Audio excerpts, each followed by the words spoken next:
So for those of you that are going through an awakening, you've probably gone through the dark night of the soul. And that probably means that you're going to go through some real dark challenges coming up, so to say the least. Some real dark thoughts that make you feel like you are going a bit, I don't want to like to use the word insane, but slightly insane. Almost, it's not quite depression, but if there was a thing called spiritual depression, this will be it. Because the dark night of soul will make you question and doubt and really force you to look at the dark parts of yourself that perhaps you've tried to shut down for a while. So when you shift, you're going to find yourself going into the dark night of the soul, because what's happening is you're being asked to release and change and surrender. And so whenever you are looking at that element of spiritual work and you are trying to ignore it and saying, I'm just going to be positive, and it doesn't work, I want to encourage you to look at that, because there's so many different ways that you can transmute the energy.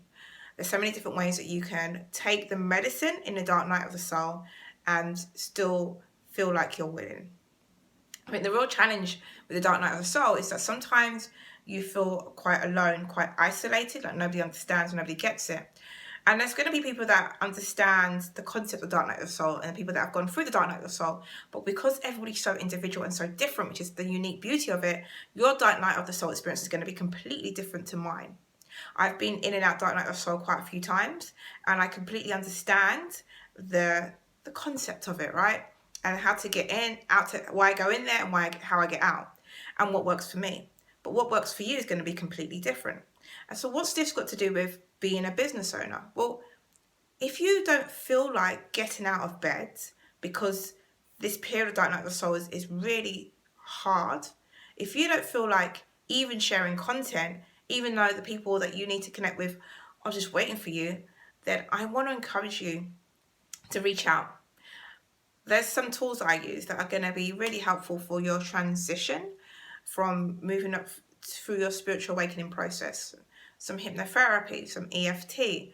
There's some tools that I know is going to work for you, some tools that actually might not. And that's okay. The whole point is to actually start transmuting the energy. Too often we say no one can help us, this is too hard, I can't even get out of bed, I can't even move my legs to meditate. That's how hard it can be. But once you are out of that period, once you are transitioning and moving from that period, boy, oh boy, oh boy, do you have this new vitality for life, this new way of thinking, this new way of being.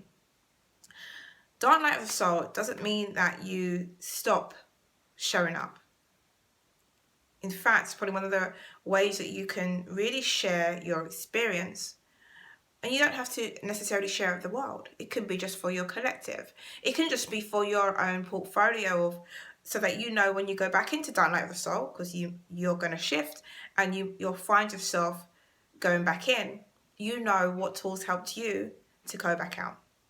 And that's what I help you with. I help you with that element as well, because spiritual work is challenging when you are on your journey, because it's almost like you're Huckleberry Finn on an adventure. You're not quite sure where you're heading, but you know you're going somewhere. And you know there's going to be trouble ahead, but you're still walking because that's the path you're taking, because you're awake and you know you can't go back to sleep. So if you feel called and any of this has resonated with you, all you have to do is click the link in my description above, and you'll be, or below, depending on where you're watching this, and you'll find out more ways to connect with me so that you can still be unapologetically visible in this period of time. Thank you for watching.